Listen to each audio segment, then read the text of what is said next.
ఎన్నికల్లో అడ్డదారిలోనైనా అధికారాన్ని దక్కించుకునేందుకు YCP cheap tricks కు పాల్పడుతోందనే ఆరోపణలు వెల్లువెత్తుతున్నాయి. ఓటర్లను ఏ, బి, సి కేటగిరీలుగా విభజించే ప్లాన్లో ఉంది. వాలంటీర్ల ద్వారా ఓటర్ల అభిప్రాయం సేకరిస్తోందనే టాక్ కూడా నడుస్తోంది. ఓటర్లు వైసీపీకి అనుకూలంగా ఉన్నారా, లేక వ్యతిరేకమా, లేక తటస్థమా అనే వివరాలపై ఆరా తీస్తున్నట్లు సమాచారం. ఇంతకీ ఓటర్ల గ్రేడింగ్ విధానం ఏంటి? ఎవరి కోసం ఎలాంటి విధానాన్ని అవలంబించాలి అని అధికార పార్టీ ప్లాన్ చేస్తోంది. Was the story?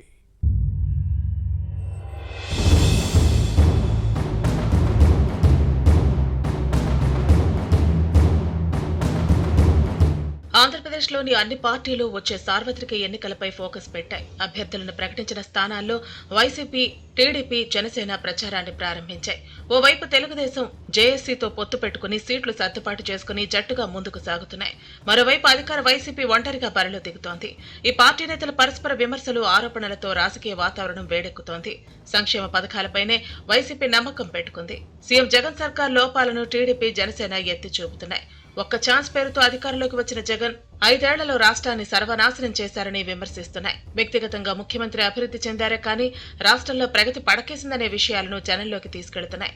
దీంతో వచ్చే ఎన్నికల్లో గెలుపుపై సందేహం వ్యక్తం చేస్తున్న వైసీపీ నేతలు అధికారం కోసం చీప్ ట్రిక్స్ కు ప్లాన్ చేస్తున్నారనే ప్రచారం జరుగుతోంది.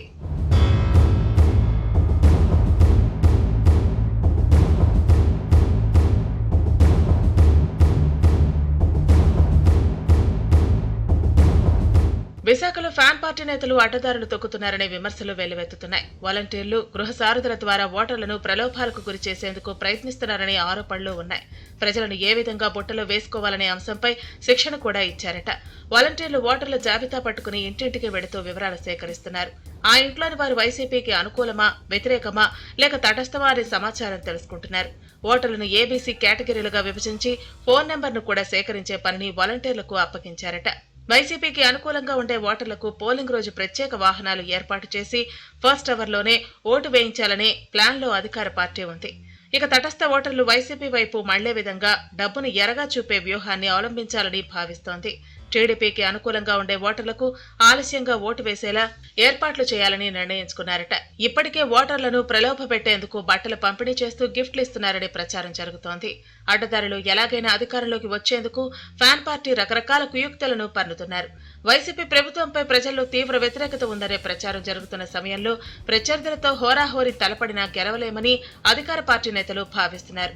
దీంతో ఓటర్లను ప్రలోభాలతో లొంగదీసుకుంటున్నారనే ప్రచారం జరుగుతోంది.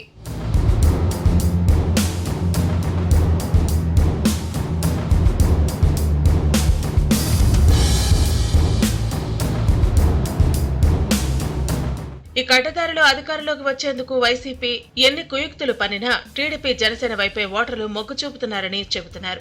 ఏ పార్టీకి ఓటేయాలన్న అంశంపై అంతర్గతంగా ఇప్పటికే మనసులో డిసైడ్ అయిపోయారనే విశ్లేషణలు ఉన్నాయి. ముందుగా బయటపడకపోయినా పోలింగ్ రోజు తెలివిగా వ్యవహరించి గుమ్మనంగా ఓటేస్తారని భావిస్తున్నారు. వైసీపీ వ్యూహం వర్కౌట్ అవుతుందా, లేక ఓటర్లు చిత్తు చేస్తారా అనేది చూడాలి మరి.